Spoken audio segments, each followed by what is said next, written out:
Where's Charles? Anyone got any clue? We're getting late by now. Oh, there he is. Now, wait a minute. You're not Charles. I'm Charles's twin brother, Ralph. Well, you don't look like much of his twin brother either, Ralph. But never mind the country that these two cars are from. If you're late there by this much, you would have been fired already. Well, I'm not from the country that these two cars are from anyways, and the fact that I'm here in place of Charles means that I'm not fired either. Can we begin then? Alright, so begin we do. Welcome to PowerDrift, folks. This time around, we bring you big, exciting, fast-paced review, or rather reviews. Actually, a comparo. That's right, a comparo. And considering the fact that this is our first comparo, we decide to start right from the beginning. And considering the fact that we are the noobs of the industry, we intend to do this in the A for Apple and B for Bang way. Apple? Well, not apple in its literal sense, but then something as tempting as what the devil lured Eve with. And then this one also comes with a 3-pointed star. And the bang for the buck B-Class.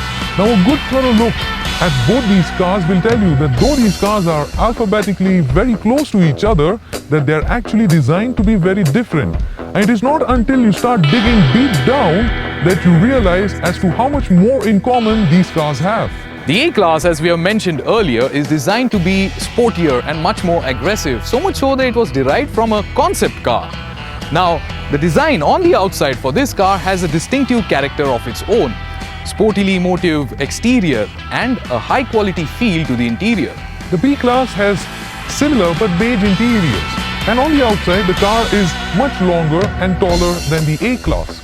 But it's not just tall, it's a good 50 kgs heavier than the A-Class. And then you only have to step into the A-Class to be welcomed by the use of black and chrome sporty interiors. But the B-Class is bright and beige, and the dashboard has wooden finish to it, which adds a touch of class to the inside of the B-Class.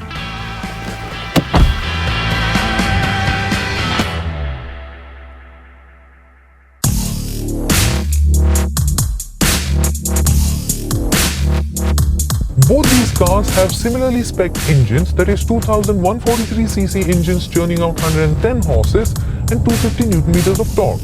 Both the cars have decent legroom and headroom, but then if space is your priority, then the B-Class wins it hands down. Now the power may not seem like a lot, but then the engines are really well tuned, so there is no lack of go when you are on the throttle in either of the two cars.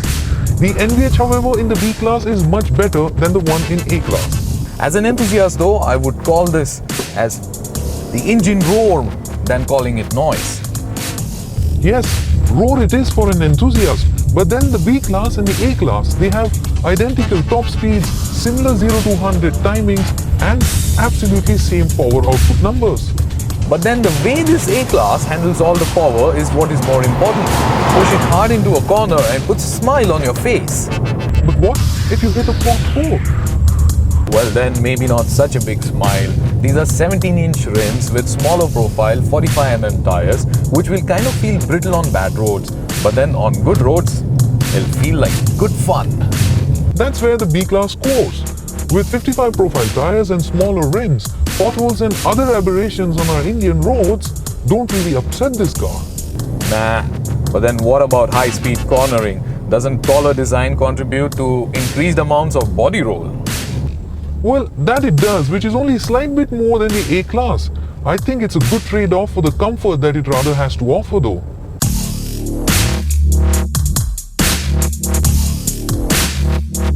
The A-Class then is a definite winner for its sportier looks and for better handling.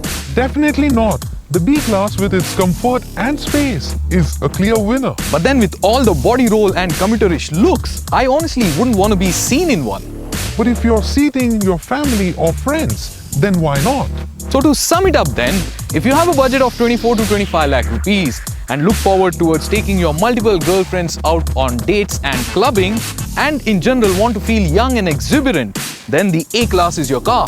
On the other hand, if you're a family guy wanting to go out on outings with friends and other members of your family in comfort and luxury, well then, your car's the B.